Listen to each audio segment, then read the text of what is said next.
et téléspectatrices de la RTNK, vous êtes nombreux et nombreuses à suivre votre émission, notre émission Jeunes Débatteurs, une émission qui vous est présentée par Victorien Kondoli, une émission qui donne un espace favorable à la jeunesse pour parler du leadership, de l'entrepreneuriat, de l'actualité des droits humains et du développement intégral de la jeunesse. Cette émission, c'est donc une grande émission qui donne un grand espace à la jeunesse, surtout ces jeunes-là militants, ces jeunes-là porteurs de l'ADN du changement et du chromosome de la révolution.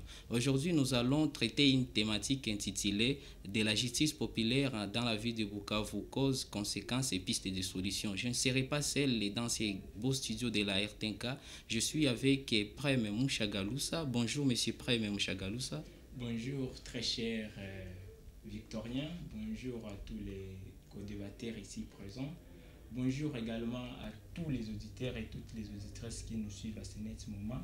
Et je profite également de cette occasion pour saluer tous les membres de l'Union des jeunes défenseurs des droits humains qui nous suivent à ce net moment. Oui, je souligne que vous êtes le chargé de mobilisation de l'Union des jeunes défenseurs des droits humains, IJDDH en cycle, un mouvement des jeunes qui lutte pour les droits humains. Quelles sont des actualités dans votre mouvement? Oui, à l'IJDDH, on est actif et aujourd'hui, nous sommes en train de préparer une conférence, débat, et en collaboration avec les Caribou Jeunesse Nouvelle. Oui. Ça sera aujourd'hui au CERDAF. La conférence sera portée sur les rôles de la jeunesse dans l'apport de la paix. Donc, ce que les jeunes doivent apporter pour que nous puissions consolider la paix dans notre province ainsi que dans notre pays. Et aussi, il y a d'autres activités qui vont venir que l'on aura d'ici là à vous faire. On va vous les dire d'ici là. Oui, à nous faire part. Bon, merci, cher Prem Mouchagalousa, les chargés de mobilisation de l'Union des jeunes défenseurs des droits humains. Je suis également avec Daniel Rugusha. Il est étudiant juriste en pépinière, bien évidemment, à l'Université officielle de Bukavu. Bonjour, monsieur Daniel Rugusha. Bonjour, monsieur Victorien. Je suis vraiment ravi de votre invitation au sein de ce beau studio de la radio Télé Ngoma ya Kivu. Je profite pour saluer les co-débatteurs avec qui nous sommes dans ce studio. Je salue aussi toute la communauté estudiantine de l'Université officielle de Bukavu où nous évoluons. Merci beaucoup, monsieur Daniel Rugusha. Je suis également avec Merlino Dawe. Bonjour, monsieur Merlino. Bonjour, monsieur le journaliste. C'est pour nous encore une grande joie de revenir dans notre maison, qui est la RTNK, la grande chaîne. Voilà que nous sommes là pour débattre autour de quelque chose qui nous préoccupe beaucoup plus, ensemble comme jeunes, et beaucoup plus comme juristes. Nous remercions beaucoup plus la RTNK pour cet espace qu'elle continue à donner à la jeunesse congolaise pour essayer de s'exprimer et montrer leur point de vue par rapport à l'évolution de la société. Merci beaucoup pour l'invitation. Merci, monsieur Merlino Dawe. Je suis également avec Dieu Merci Mupenda. Et il est médecin pépinière à l'Université officielle de Bukavu. Bonjour, monsieur Dieu Merci Mupenda. Bonjour, monsieur le présentateur. Je suis encore ravi de l'invitation qui m'a été envoyée pour participer à l'émission Jeunes Débatteurs chez la RTNK. Je salue d'ores et déjà tous les téléspectateurs et téléspectatrices qui nous suivent par instant à partir de leur poste téléviseur. Merci. Merci beaucoup. Nous allons directement décortiquer la thématique du jour qui nous parle de la justice populaire dans la ville de Bukavu. Mais avant cela, nous allons parler de l'actualité, comme l'actualité l'oblige, du système RAM, comme on les sent un peu partout dans la ville de Bukavu. On parle du RAM, qui est une abréviation, registre des appareils mobiliers. Des appareils mobiles, pardon. Monsieur Prem Mouchagalousa, qu'est-ce que vous pouvez dire par rapport à cette taxe? Est-ce que vraiment elle est vraiment légale? Est-ce que la population a été sensibilisée au préalable pour s'acquitter de ses devoirs civils ou je ne sais pas? Qu'est-ce que vous dites en tant que défenseur des droits humains? Oui, tout d'abord, je dois quand même m'abstenir de commenter en fond cette taxe, puisque je n'ai pas encore lu la loi régissant ou organisant cette taxe, mais je sais que c'est une loi qui existe, sauf que dans la ville de Bukavu, je vois des gens en train de se plaindre concernant ces taxes, chose qui est de leur droit aussi, puisque lorsque le gouvernement se décide d'imposer aux gens une taxe ou disons un impôt, il doit leur dire, leur expliquer de quoi s'agit-il et en quoi cette taxe sera utile à la société ou disons à la population. Donc, c'est une loi, c'est une taxe qui, je dirais, n'a pas son assentiment dans les chefs de la population. C'est une taxe qui donc ça ne retrouve pas donc sa légitimité dans les chefs de la population. Et comme vous le savez bel et bien, on a toujours dit que la force de la loi ou disons de la décision que peut prendre le gouvernement, c'est sa légitimité, la façon dont elle est prise dans les chefs de la population. Sauf que pour cette taxe, c'est un peu étrange. Merci. Beaucoup de gens se plaignent et surtout qu'on leur impose des taxes, ils ne savent pas comment payer ça. Et il y a des gens qui sont en train de payer de l'argent, des unités et qui partent en fumée comme ça sans que l'on sache combien on doit réellement payer. Donc, j'interpelle les gouvernements. La taxe, moi personnellement, je ne suis pas pour puisque je dois contribuer aussi à l'émergence de notre pays. Mais on doit expliquer et donner l'importance de ces taxes pour que la population puisse s'acquitter et continuer toujours à construire les pays à travers ces taxes. Merci, monsieur Prime Mchagalusa. Nous allons donner la parole à Grace Hassani. Et elle est la seule femme ici au studio, c'est pourquoi on a voulu même l'accorder sa place primordiale ou spéciale pour se présenter aussi, saluer les téléspectateurs et téléspectatrices. Madame Grace Hassani, qu'est-ce que vous pouvez dire par rapport à ces taxes-là et RAM, qui est les registres des appareils mobiles? Qu'est-ce que vous pouvez dire par rapport à ces taxes-là? Bon, particulièrement, je partage les regrets avec ceux-là qui ne cessent de crier ces comportements du gouvernement, si je puis le dire, parce que je pourrais qualifier cela des taxes d'office, parce que la population n'a pas été préparée moralement que ça allait venir. Donc c'est déjà une soustraction frauduleuse.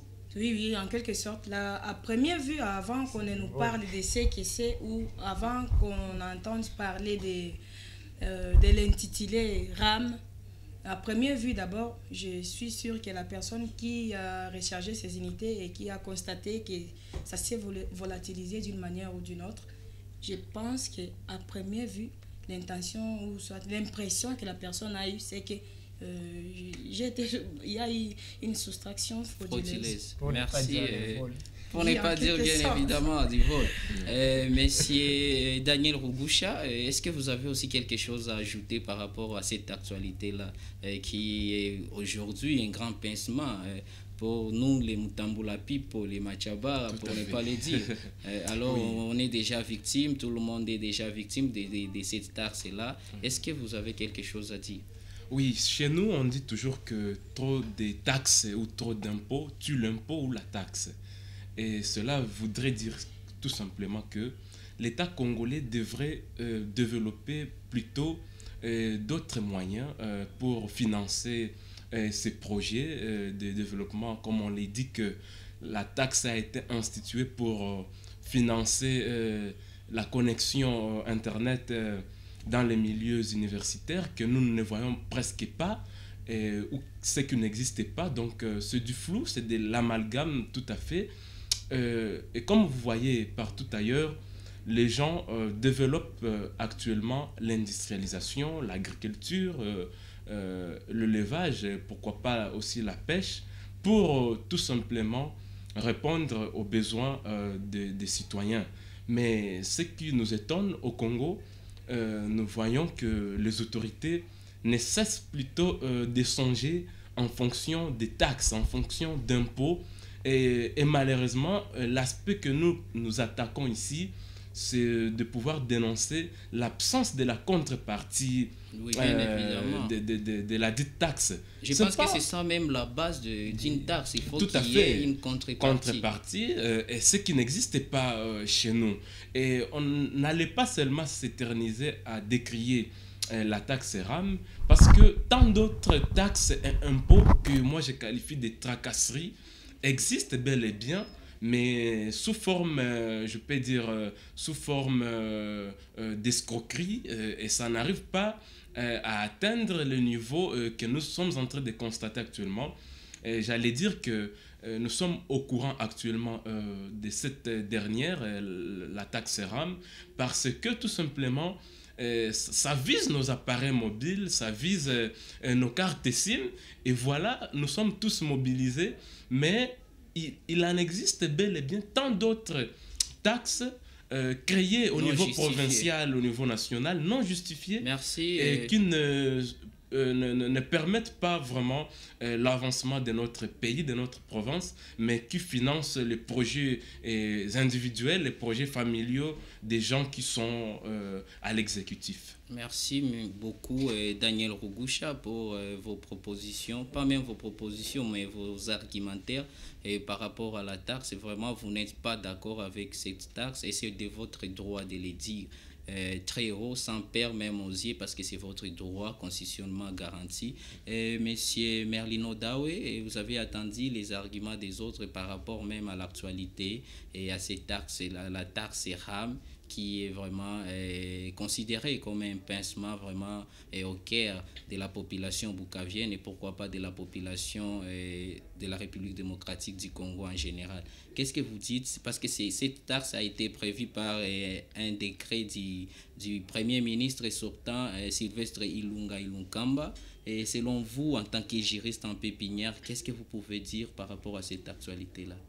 Bon, personnellement, par rapport à cette actualité, de prime abord, je dois dire que il n'y a pas d'abord eu la préparation de la population congolaise pour recevoir ces taxes. Il n'y a pas eu vulgarisation de ces décrets-lois ou de ces décrets qui a institué ces taxes. Et c'est de là que part le problème. Parce que de prime abord, si vous allez constater avec moi, dans le pays voisin, il y a d'abord une distinction qui se pose. Il y a une distinction entre les forfaits qui sont destinés aux adultes et les forfaits qui sont destinés aux mineurs. Oui. Étant donné qu'aujourd'hui, avec la nouvelle technologie, les enfants, les mineurs aussi, ils ont droit d'accéder à cette technologie. Et ils ont des smartphones. Ils ont des smartphones. Voilà pourquoi, aujourd'hui, la première des choses que devait faire notre gouvernement, avant de procéder à ces taxes, à l'institution de ces taxes, c'était d'abord une catégorisation pure et simple des pistes. Parce qu'il y a des pistes qui sont destinées aux mineurs et des pistes qui sont destinées aux majeurs. Et en ce sens, facilement, le gouvernement devait taxer, sachant qui est taxé et qui n'est pas taxé. Parce que vous n'allez pas me dire qu'un enfant de 12 ans, qui utilise son appareil mobile ou son smartphone pour faire des recherches scientifiques et autres, tu ne peux pas me dire que cet enfant est obligé ou est assujetti, il doit payer ces taxes obligatoirement. Mais avec ce que nous sommes en train de vivre, je crois que c'est le cas. Je prends l'exemple avec le Rwanda ici à côté, où les jeunes, ils ont leur façon de faire. Le gouvernement est situé que non, quand tu viens payer une SIM, automatiquement on connaît que la personne qui a payé la SIM, c'est un mineur. Et comme c'est un mineur, il a droit à des avantages garantis parce qu'on suppose que ce mineur-là n'a pas encore où soutirer de l'argent pour faire quoi que ce soit, mais peut que c'est limité à l'essentiel. Soit c'est payer un forfait pour effectuer ses recherches. Monsieur Merlino, est-ce que cela peut être trop facile ici, là où nous avons même dans nos communes encore des machines à écrire et nous avons donc voilà, la technologie vraiment très reculée. C'est le grand problème qu'il y a chez nous. Le grand problème qu'il y a chez nous, c'est que le gouvernement prend seulement des mesures sans pour autant d'abord préparer la mise en place de ces mesures, disons, l'effectivité de ces mesures par rapport à sa population. Je prends l'exemple. Tu vas me dire que quelqu'un envieux qui est à la maison, il se retrouve, il paye ses unités pour contacter ses amis, contacter ses proches, pour effectuer ses affaires, disons. Mais à la fin des comptes, tu te rends compte que non, dans son portable, il a payé quelque chose, mais il n'y a plus rien. Automatiquement, ça, nous les qualifions des taxes. C'est ce que le gouvernement voulait que nous les qualifions. Mais normalement, c'est ça, c'est pas les taxes. Parce qu'automatiquement, on a soutiré quelque chose frauduleusement sans le vouloir de la personne. Merci, cher Mélino, pour ces arguments vraiment très pertinents. Monsieur, Dieu merci, Mupenda, vous avez compris les arguments des uns et des autres et par rapport aux taxes et RAM. Est-ce que vous avez quelque chose à dire ou le gouvernement qui perçoit ces taxes s'est déjà mis quelque part et dire nous avons déjà perçu je ne sais pas quel montant dans le but de montrer la transparence et autres. Est-ce qu'il y a déjà cette communication-là? Bon, d'abord moi je vais attaquer les côtés positifs et négatifs de la taxe en question. Parce que quand vous entendez parler du registre d'appareils mobiles, cela suppose que déjà, on aura un système informatisé de gestion des SIM. Donc, ça ne se fera plus au hasard. C'est comme quelqu'un qui a 4 SIM, on ne sait pas l'identifier.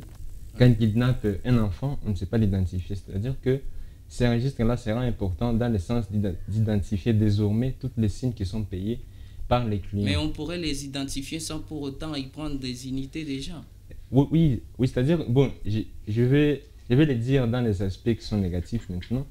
Dans les aspects négatifs, je voulais dire que d'abord la taxe a un caractère frauduleux parce qu'elle est perçue sans la volonté de la personne. Ça, c'est la première des choses. La deuxième, c'est que déjà nos réseaux de téléphonie mobile sont défaillants. Et on ne sait pas payer la taxe. On paie des taxes sans pour autant avoir des raisons qui répondent à nos besoins. Merci. Et donc c'est une taxe qui a alourdit la tâche de la population dans la mesure où nous savons que déjà notre population n'a pas suffisamment de moyens. Notre population est appauvrie, mais on vient encore ajouter une taxe de plus pour alourdir les tâches de la population alors que l'État en question ne fait rien pour améliorer les conditions de vie. Merci, Dieu merci Mupenda. Vraiment, c'est grave, plus que même l'accent grave. Et nous disons à nos téléspectateurs et téléspectatrices, ils peuvent nous envoyer ou elles peuvent nous envoyer leurs propositions, leurs arguments par rapport à la thématique, mais aussi par rapport à l'actualité sur notre numéro qui est affiché sur leur petit écran. Monsieur Prem Mouchagaloussa, nous décortiquons directement la thématique du jour qui parle de la justice populaire dans la ville de Bukavu. Nous avons assisté à une justice populaire à Karale, notamment par les étudiants et consorts. Il y a plusieurs cas dans la ville de Bukavu, mais selon vous, quelles peuvent être les causes? Mais aussi on va finir après par les conséquences, mais selon vous, quelles sont les causes? Et par rapport même à la constitution de 2006, la constitution du 18 février 2006, qui exprime cela expresse verbis à son article 17, alinéa 9, que toute personne présumée auteur d'une infraction et toute personne est présumée innocente avant qu'il y ait donc un jugement définitif déclarant sa culpabilité. Alors selon vous, quelle analyse faire par rapport à tout cela? Oui.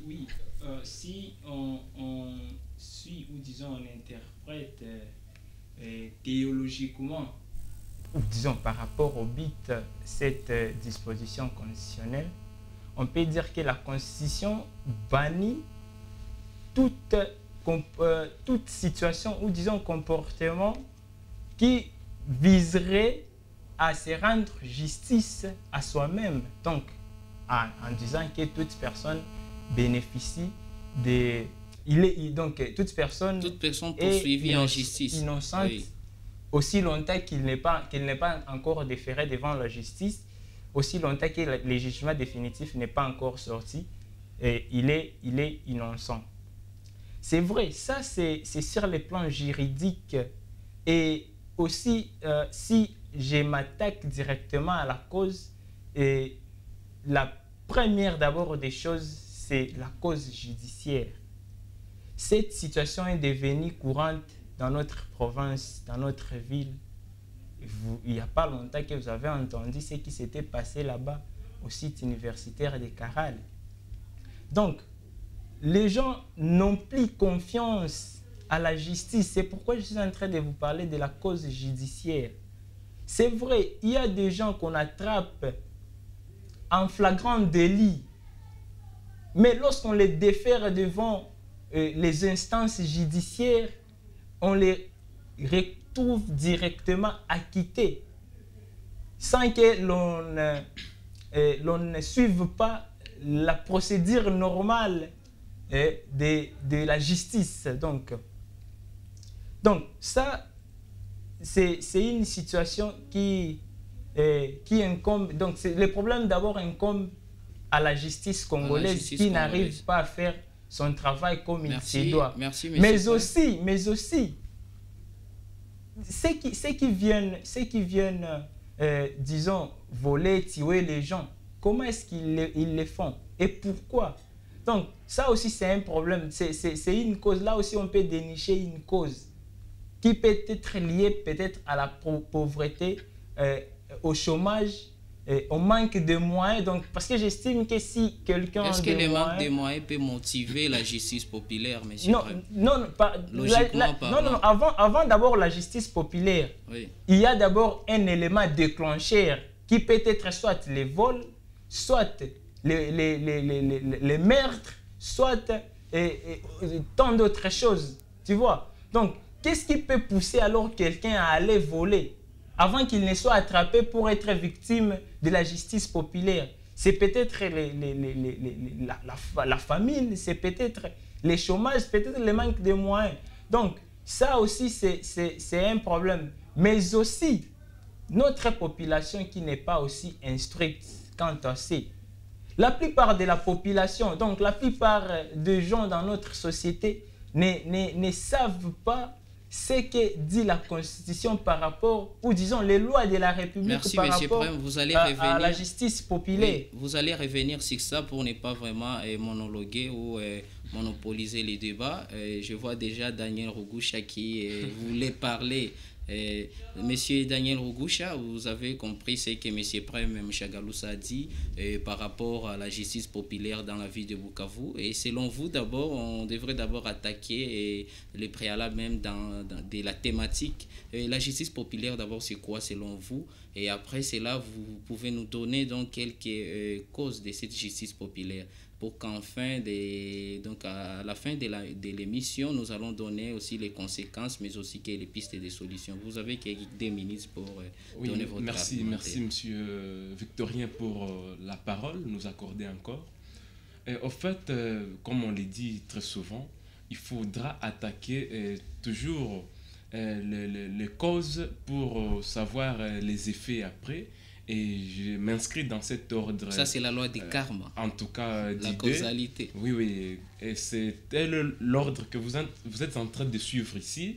Là où vous voudriez qu'on puisse d'abord présenter la situation globale de la justice populaire. Et on va dire à ce sujet que cette notion ne date pas d'aujourd'hui. La notion de la justice populaire, c'est une notion qui date depuis... les anciens temps, voire même à l'époque du talion, là où les gens voudraient que l'œil soit arraché à la place d'un autre œil. Donc les gens voudraient que... Dent pour dent, œil pour œil. Donc quelqu'un qui vient voler, directement, si on l'attrape, c'est la mort directement. Mais actuellement, nous allons évoluer et dire que cette... état des choses est dépassé, largement dépassé, mais malheureusement, chez nous, nous constatons que nous sommes encore en train de réfléchir en fonction de ce que les gens faisaient dans l'ancien temps, voire à l'Antiquité, là où il n'y avait pas de cours et tribunaux, là où il n'y avait pas la police qui devrait instruire les dossiers et déclarer si on va poursuivre la personne en justice ou si les éléments ne sont pas vraiment réunis pour poursuivre la personne. Oui. Mais nous allons dire que cela marche de pair avec le comportement de notre pouvoir judiciaire. Comme le disait tantôt le camarade, on constate que ici chez nous, lorsque on livre une personne fautive entre les mains des personnes compétentes pour que la personne soit poursuivie pour les faits qu'elle a commis dans la société, Oui. il y a vraiment un petit relâchement. Il y a la banalisation du dossier, surtout lorsque le prévenu ou l'inculpé donne quelque chose, voire même au poste de la police. Et donc, nous sommes en train de parler de la corruption qui caractérise notre système judiciaire. Parce que c'est moyennant quelque chose, moyennant du pécunia, que nécessairement la personne parvient à échapper aux mains des autorités compétentes. Mais je pense qu'on ne peut pas vraiment généraliser cela. Il y a encore des bons juges, il y a encore des bons policiers et des bonnes policières qui travaillent encore bien et qui ne sont pas vraiment corruptibles. Tout je à pense fait. que ce n'est pas en général. On ne peut pas généraliser, oui. Mais néanmoins, nous pouvons affirmer avec vous que c'est un cas... C'est un cas qui prend la majorité dans sa partie générale. Donc, si ce n'est pas un cas à généraliser, mais c'est quand même un fait social qui est devenu monnaie courante ici chez nous, surtout ici à Bukavu. Et c'est au détriment de civils, de paisibles citoyens, que lorsque la personne qui était dûment attrapée rentre dans la cité, oui. C'est une insécurité totale. Il suffit donc que vous êtes déjà insécurisé. Il suffit que vous puissiez seulement apparaître parmi les personnes qui l'amenaient au poste de la police, pour être insécurisé tout à fait normalement. Et la personne vient comme quelqu'un qui vient maintenant gagner du terrain et se faire maintenant comme un commandant, un héros. Même en Kiswahili unasikia wanasema mulizania watanifanya nini ni sharudi tena. Et là vraiment ça devient compliqué. Merci, donc c'est ça vraiment le problème. Je pense que vous allez vraiment respecter la modération. Et nous allons encore vous donner la parole. Je sens en vous vraiment une grande lutte. Vraiment, vous êtes très choqué par cette situation qui n'a pas de nom. Et Madame Grace Hassani, vous avez attendu les arguments de M. Daniel Rugusha qui pense avec Prime Mchagalusa que la grande cause de la justice populaire dans la ville de Bukavu, c'est d'abord ces non-confiance-là vis-à-vis des systèmes judiciaires en général, et même s'il y a encore des bonnes personnes là-bas, quelques-unes, mais on n'a pas vraiment généralisé les systèmes, mais c'est ça vraiment la cause, on l'a dit très haut. Alors, selon vous, est-ce que vous avez aussi d'autres causes ou vous marchez de pair avec les deux co-débatteurs? Bon, de ma part, je crois que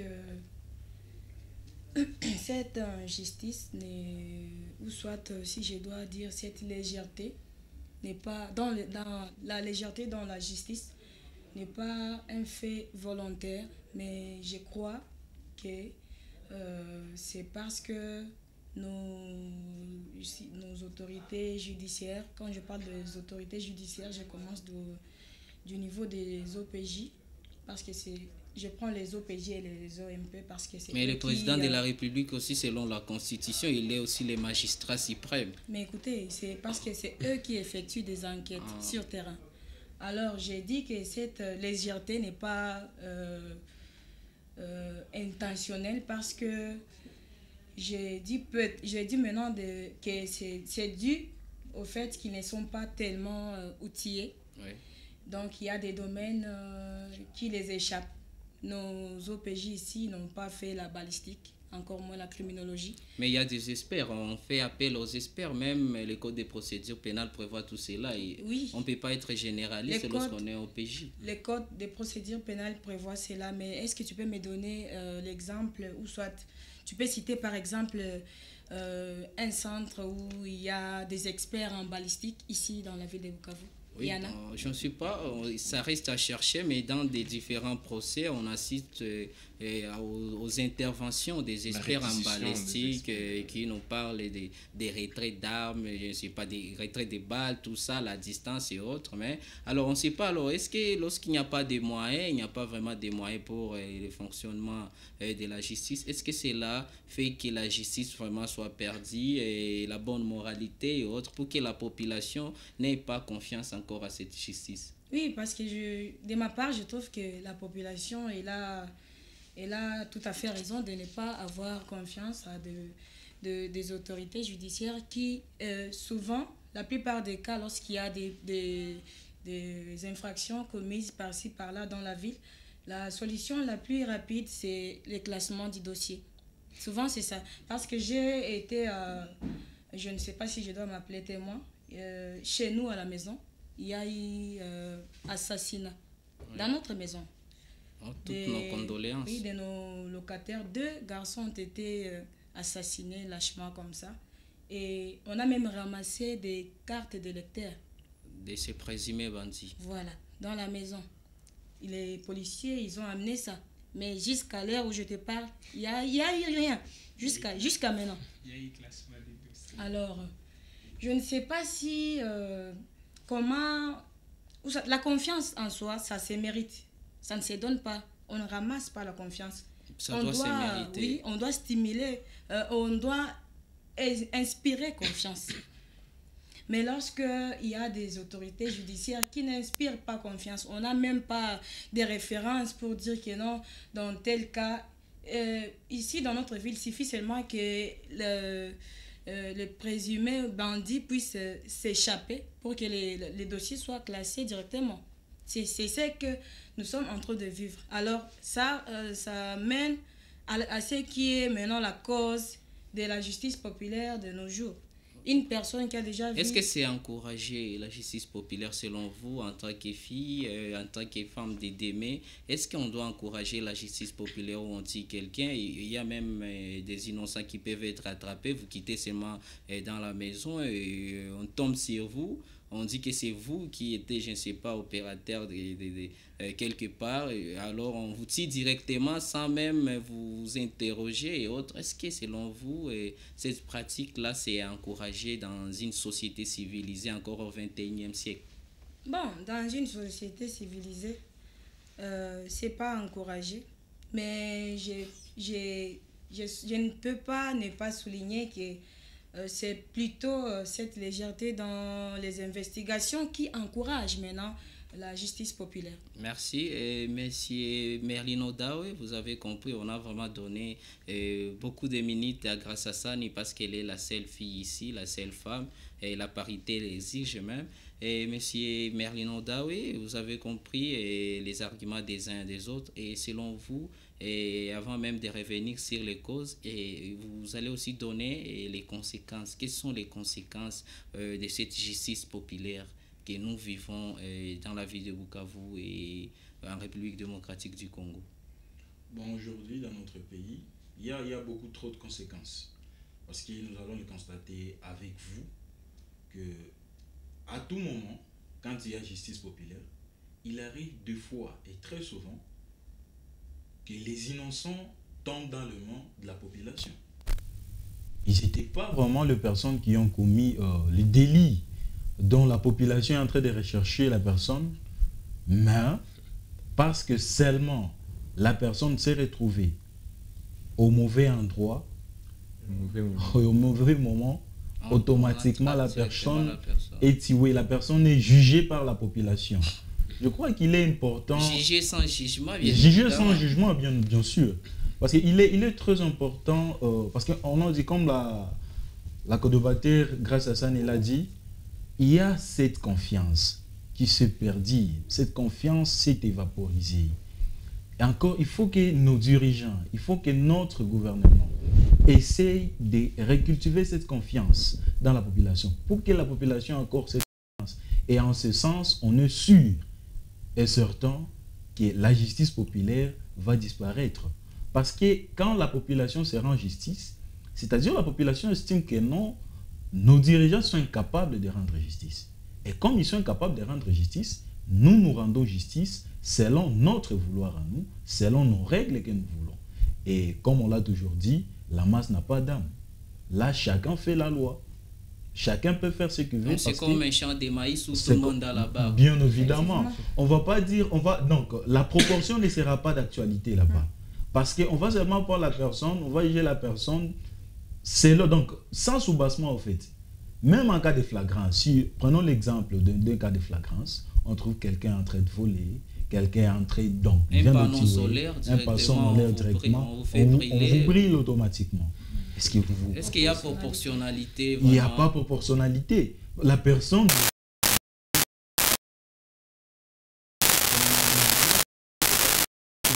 donc déjà être dans une société qui est civilisée. Et étant des personnes civilisées, je crois que nous devons bannir ce genre de comportements dans notre façon de faire.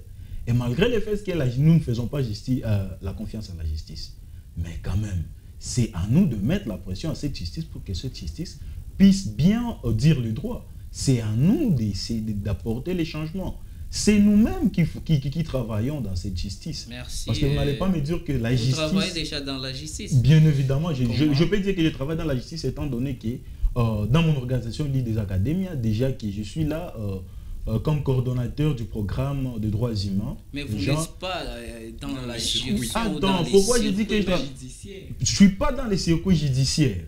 Mais pourquoi je te dis que non? Parce que dans la justice, je ne peux pas te dire que non, on est inféodé à la justice. Mais on est là avec les personnes qui travaillent dans la justice. C'est une collaboration. Tu ne vas pas me dire que tu es dans les quartiers, mais tu constates d'un moment à l'autre des infractions qui se font commettre d'ici et là.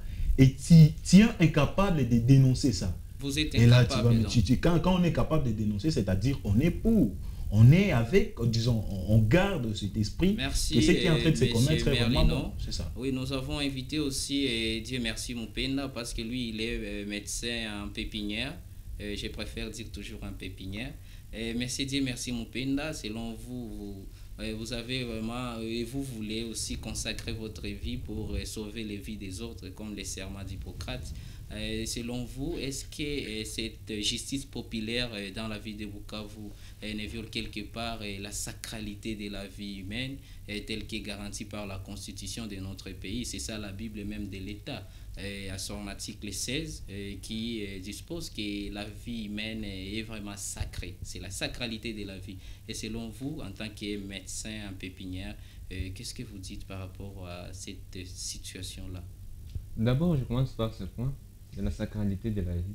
Déjà, toute vie est protégée par notre constitution, quel que soit le comportement de la personne, que je sois médecin, que je sois juriste, que l'autre soit voleur ou pas. Déjà, notre constitution garantit cette sacralité de la vie. Néanmoins, je pourrais parler de la défaillance de la justice. Les gens se rendent... Pardon, monsieur merci Moupenda. Ouais. La Constitution protège la vie, mais pour une personne qui a sacrifié la vie de l'autre inutilement, elle a ôté la vie de l'autre, est-ce qu'on doit toujours protéger cette personne? Est-ce que sa vie reste sacrée pendant que lui n'a pas vraiment respecté la vie de l'autre? Bon, si nous pouvons dire que sa vie n'est pas sacrée parce qu'il est voleur, des gens nous... Pas voleur, tueur alors, oui, je ne sais pas oui, mal fait. Ou tueur, des gens, nous nous retrouvons dans un état qui n'a pas de texte.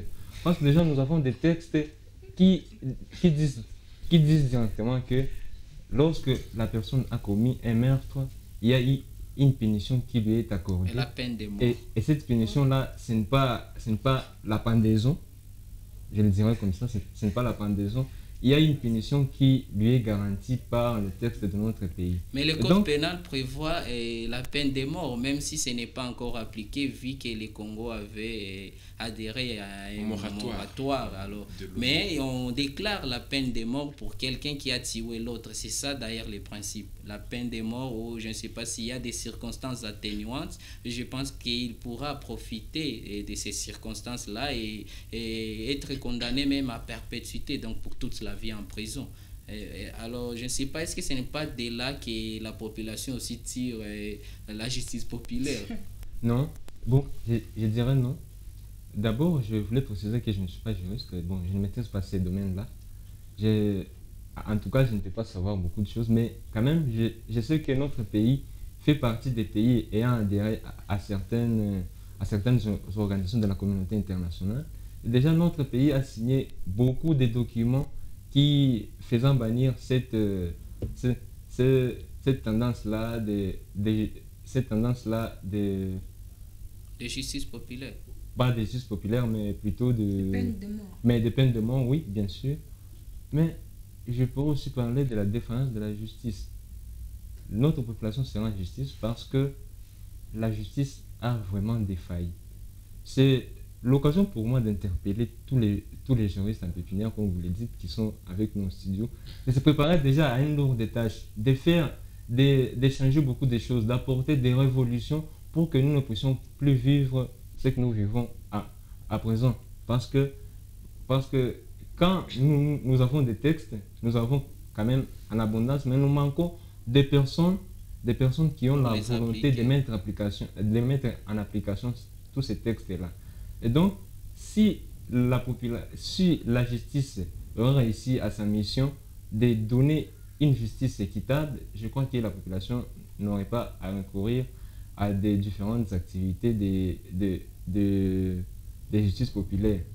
Et donc, la justice populaire, je ne l'encourage pas, mais je dis que, en tout cas, notre gouvernement, nos autorités, les autorités judiciaires doivent fournir beaucoup d'efforts pour que nous n'ayons plus ce cas-là. C'est par exemple, vous avez des voleurs au quartier qui, après 2 jours, ils sont incarcérés. Et après 2 jours, vous les voyez encore au quartier et vous sentez que votre vie est maintenant en danger. Merci. Et maintenant, nous avons beaucoup de difficultés à collaborer avec la justice et les services de police parce que nous sentons que nous serons menacés après que celui qui a commis des gaffes et qui a été mis en prison sera de retour. Et donc, nous avons cette difficulté-là de collaborer avec les services. Et ce que la population trouve facile, c'est la justice populaire. L'élimination. Merci, M. Dieu, merci, Moupenda. Et M. Prime Mouchagaloussa, avant de donner des conséquences, mais aussi des pistes et des solutions, vous aurez que 2 minutes. J'aimerais d'abord savoir, est-ce que les bandits qui sont relâchés par la justice, est-ce que cela n'est pas, puisqu'on relâche les bandits parce qu'il n'y a pas de place dans des prisons, il n'y a pas de place, je ne sais pas, dans des cachots, est-ce que nous en avons d'ailleurs des cachots ou des prisons? Parce que nous avons entendu que la prison centrale de Bukavu était conçue pour recevoir au moins 500 personnes par les Belges, mais pour ce moment, il y a déjà 1500 personnes là-bas, à peu près. Alors, est-ce que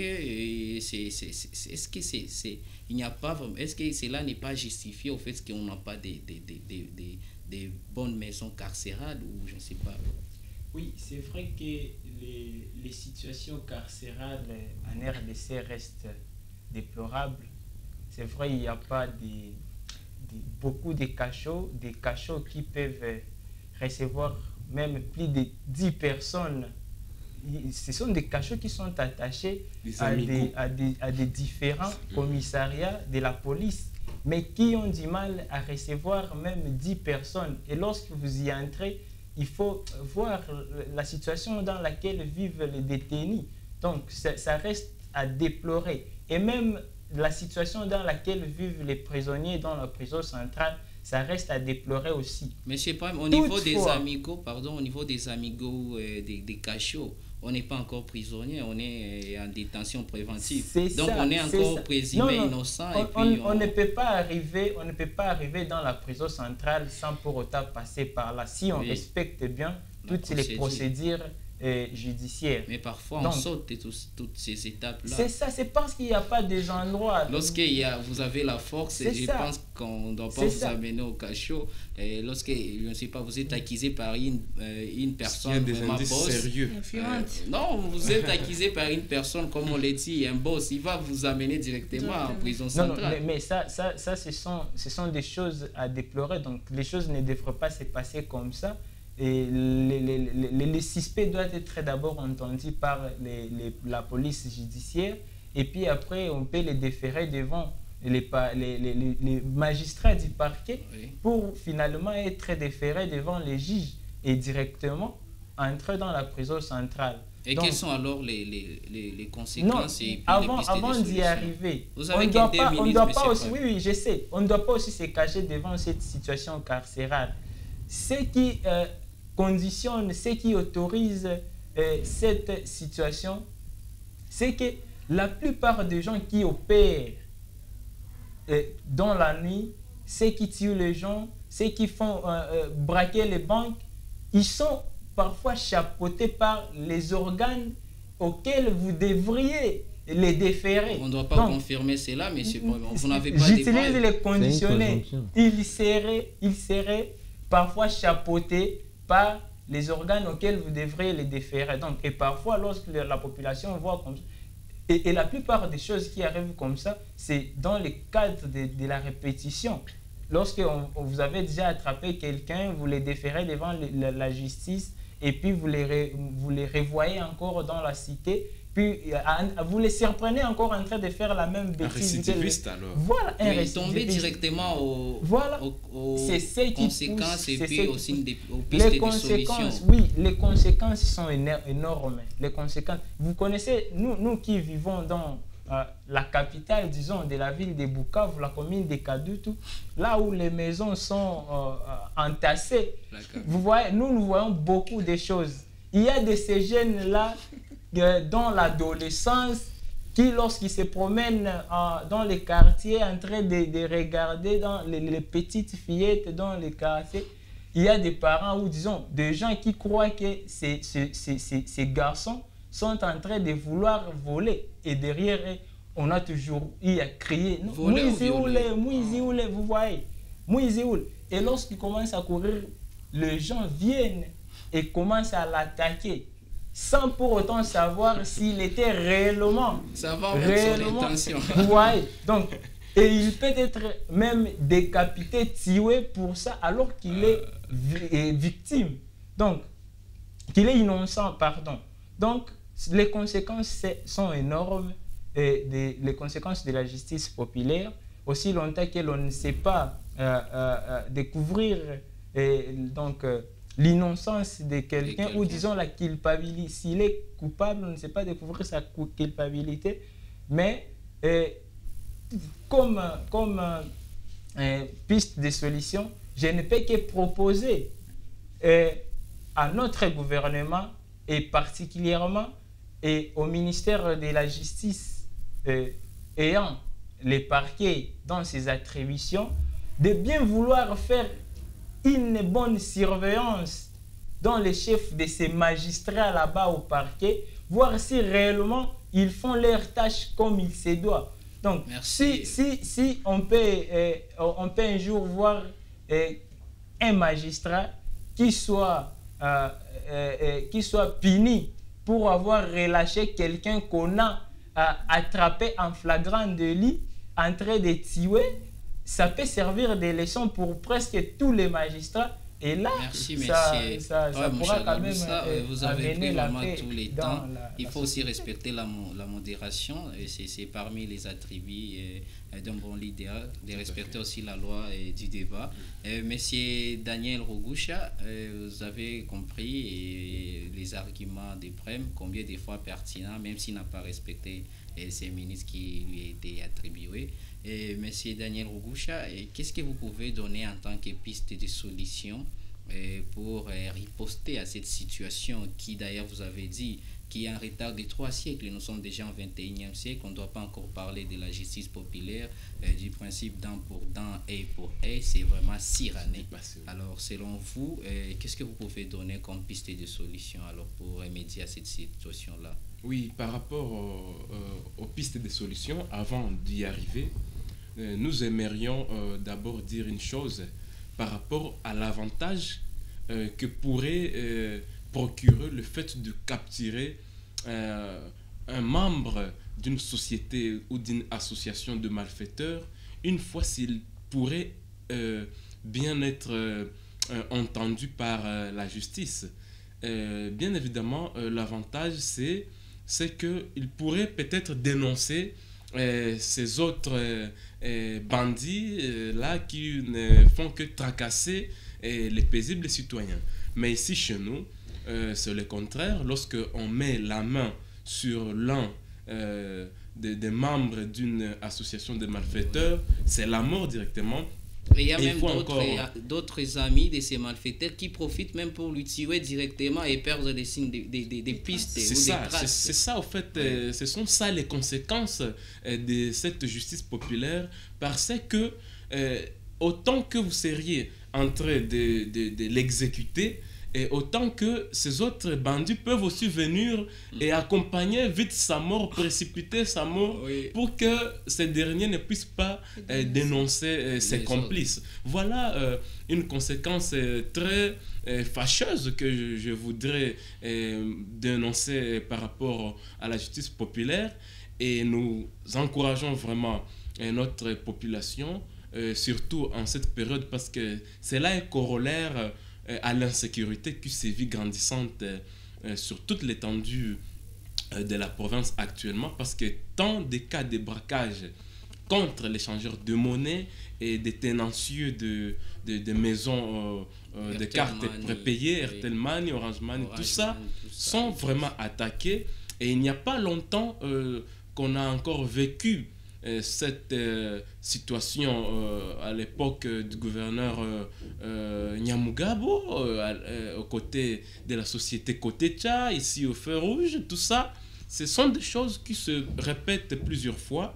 Et malheureusement, nous ne voyons pas l'aide de l'autorité être fixée, être braquée pour éradiquer ce genre de phénomènes.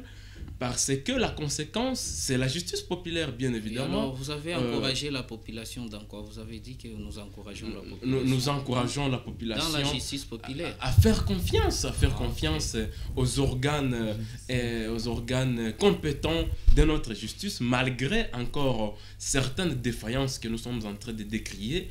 Et j'ai entendu notre sœur Hassani dire une chose très importante par rapport au classement du dossier.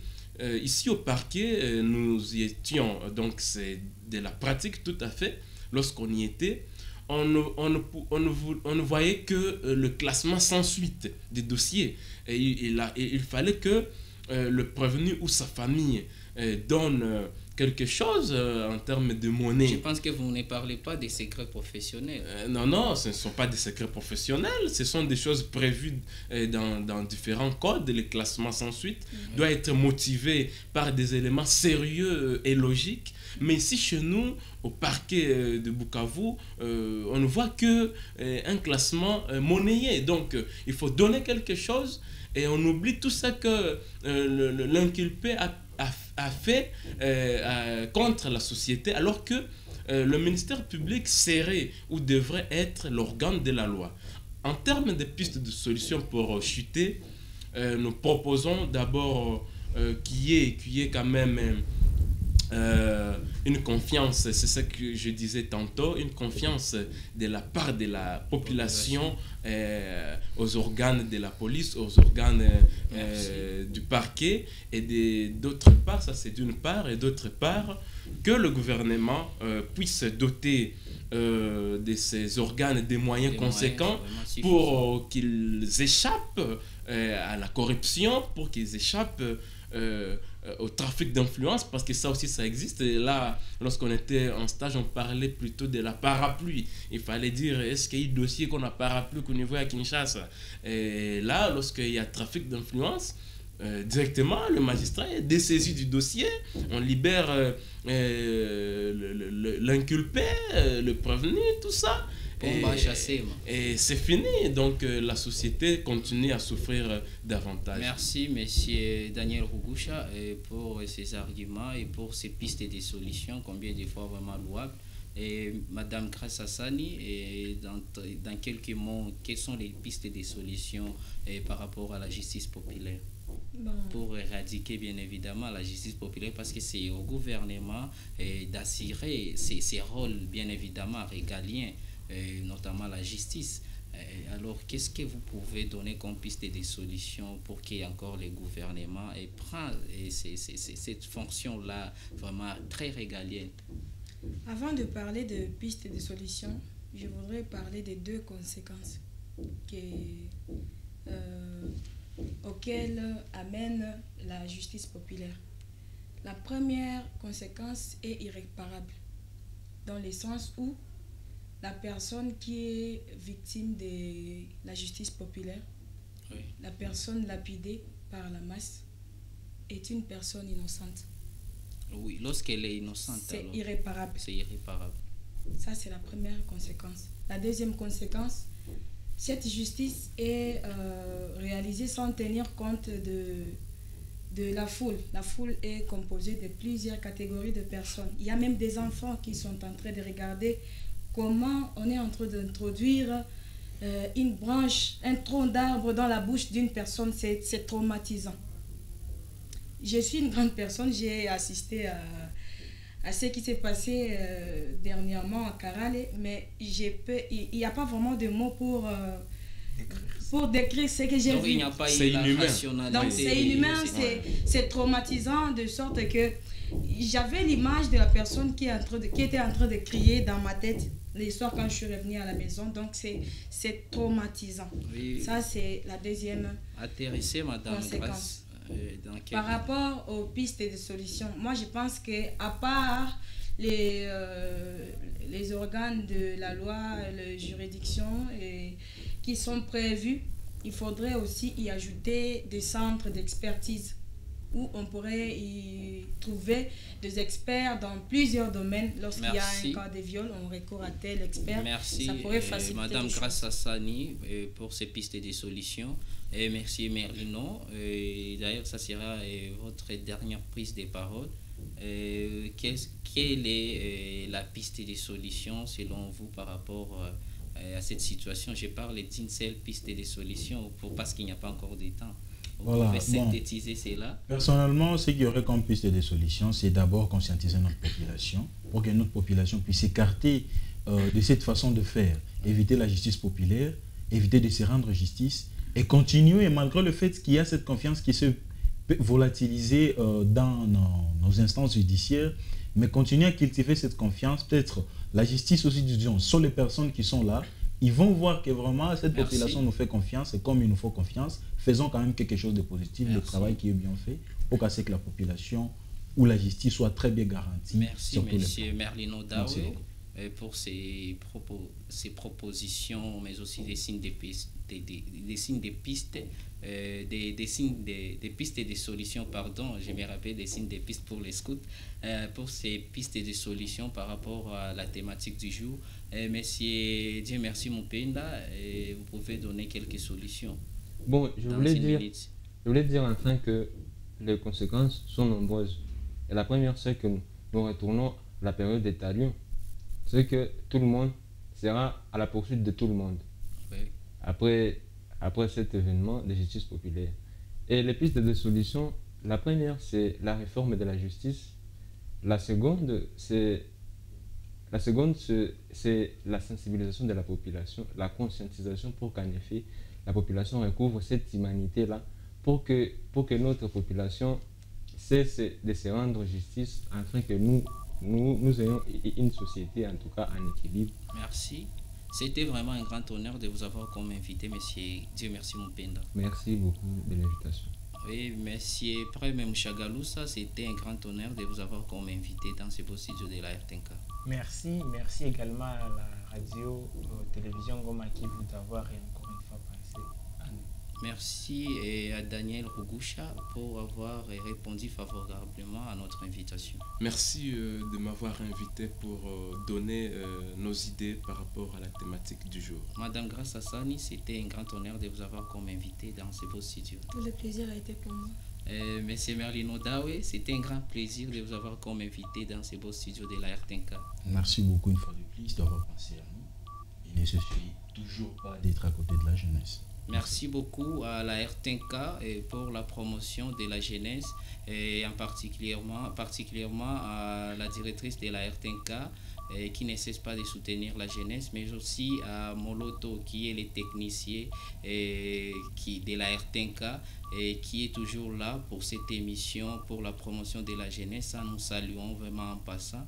Nous disons merci à tous les jeunes militants de la ville de Bukavu, mais aussi les jeunes de l'Union des jeunes défenseurs des droits humains. Permettez la tautologie. Je vois aussi toutes les femmes militantes. Je vois Mapendo Kondoli, je vois aussi Germanie Kondoli, je vois Dorcas Kondoli, je vois Madame Georgette Kunzi. Et je vois vraiment toutes les femmes là qui luttent pour l'égalité, qui luttent pour la famille, qui luttent pour les enfants, et qui luttent aussi pour la bonne justice en République démocratique du Congo. Donc nous sommes vraiment des porteurs et des porteuses de l'ADN du changement et du chromosome de la révolution. Je vois aussi tous les scouts de la ville de Bukavu, en particulier les scouts du groupe Notre-Dame de la Paix, mais aussi la cheftaine Jacqueline Bitondo, qui aussi ne cesse pas de militer, ne cesse pas de lutter aussi pour la promotion de la jeunesse. Et nous disons merci à vous, téléspectateurs et téléspectatrices, qui nous ont captés vraiment via la RTNK. Et je pense qu'à la prochaine, nous serons encore là pour dire les droits qui sont violés, pour dire l'actualité et pour ne citer que cela. À la prochaine occasion, c'était Victorien Kondoli.